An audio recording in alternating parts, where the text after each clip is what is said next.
Camera unboxing এবং full setup. এটি হচ্ছে ক্যামেরার বক্স। এর ভিতরে থাকছে ক্যামেরার বেল্ট, তারপর ম্যানুয়াল গাইড, এরপর থাকছে অ্যাডাপ্টারের পাওয়ার কেবল, চার্জার কেবল আর কি। তারপর থাকছে অ্যাডাপ্টার E17, একটি ক্যাননের অ্যাডাপ্টার। তারপর থাকছে ব্যাটারি E17, এটি একটি অরিজিনাল ব্যাটারি ক্যাননের। তারপর থাকছে মূল আকর্ষণ বডিটি। এটি হচ্ছে 750D বডি। এটি ফ্রন্ট সাইড, এটি সাইড, তারপর থাকছে ব্যাক সাইড এবং এটি একটি রোটেশন ডিসপ্লে। এই ডিসপ্লেটি আপনারা রোটেট করতে পারবেন। এটি একটি ভিডিওর ক্ষেত্রে অনেক সুবিধা দেয়, রোটেশন ডিসপ্লে।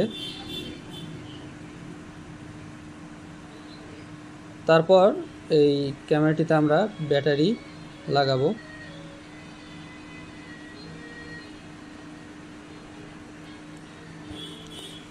দেখতে পাচ্ছেন বন্ধুরা, ক্যামেরার ব্যাটারি পজিশন মতো আমরা ব্যাটারিটি ফিক্স করলাম।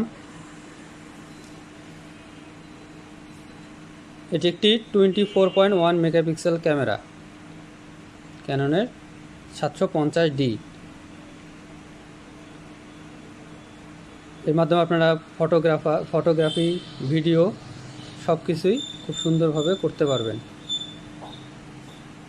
তারপর এখন আপনাদের দেখাবো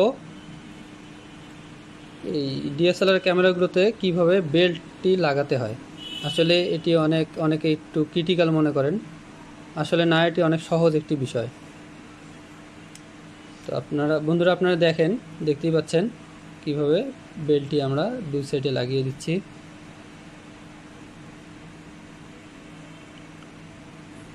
একদম এই সেটআপ মতো যদি আপনারাও ট্রাই করেন, নিজেরাই বেল্টটি খুলতে পারবেন, ওয়াশ করতে পারবেন এবং পুনরায় আবার সেট করতে পারবেন।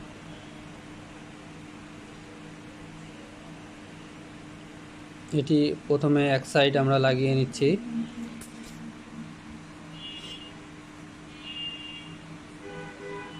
এক সাইড আমাদের বেল্ট লাগানো হয়ে গেছে। এরপর আরেকটি সাইড রয়েছে, ওই সাইডটিতে আমরা বেল্টটি লাগিয়ে নেব। প্রথমে বেল্ট থেকে উকটি খুলে নিচ্ছি। সেটা ঠিকভাবে যদি লাগানো যায় তাহলে কোনো সমস্যা হয় না, তবে সোজা দিক, ফ্রন্ট সাইড, ব্যাক সাইড ঠিকভাবে মেজারমেন্ট করেই আসলে লাগাতে হয়। প্রথমে বেল্টটি আমরা ঢুকিয়ে নিচ্ছি ক্লিপটির মধ্যে। তারপরে যেটির মাধ্যমে ক্যামেরার বডির সঙ্গে বেল্টটি আটকানো থাকবে ওইটির মধ্যে আমরা ঢুকিয়ে নিলাম। তারপর আমরা বডির এক সাইডে আবার আরেকটি বেল্টের মাথা সংযোগ করছি।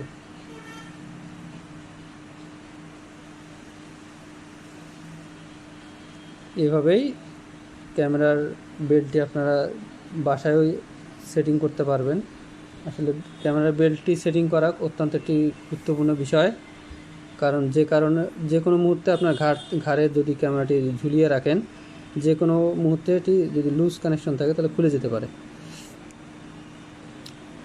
এখন আপনাদের ক্যামেরাটি অন করে দেখাবো। এই ক্যামেরা অন হয়ে গেছে। এটি ম্যানুয়াল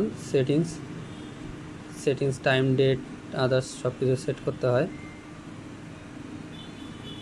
এখন আপনাদের দেখাবো প্রোটেক্টর, কীভাবে প্রোটেক্টর লাগানো হয়, ডিসপ্লে প্রোটেক্টর। এটিও অনেক ক্রিটিক্যাল মনে করেন, আসলে সেরকম কিছু না। আমার এই ভিডিওটি দেখলে আপনারা ইজিলি ডিসপ্লে প্রোটেক্টরও লাগিয়ে নিতে পারবেন। তো বন্ধুরা, ভিডিওটি শেষ পর্যন্ত দেখুন এবং চ্যানেলটি সাবস্ক্রাইব করে দিবেন এবং পাশেই থাকবেন। প্রথমে ওয়াশ করার জন্য আমরা এই ওয়াশ কিটটি বের করলাম, তারপরে ফুল ডিসপ্লেটি ওয়াশ করতেছি। কোনো ধুলোবালি বা অন্য কোনো গ্যাস পাম্প যেন না হয়, যে কোনো ধরনের ময়লা প্রথমে ওয়াশ করে নিলাম।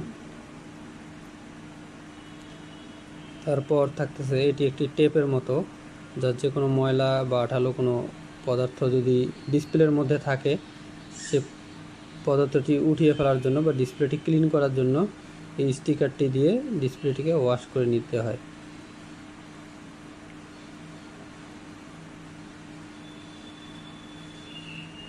এটি হয়ে গেলে তারপর আমরা ডিসপ্লের থেকে পেপারটি তুলে আস্তে করে মেজারমেন্ট করে একদম ডিসপ্লের সাইজ অনুযায়ী বসিয়ে দেব, দিয়ে মাঝখান দিয়ে একটি টান দিব।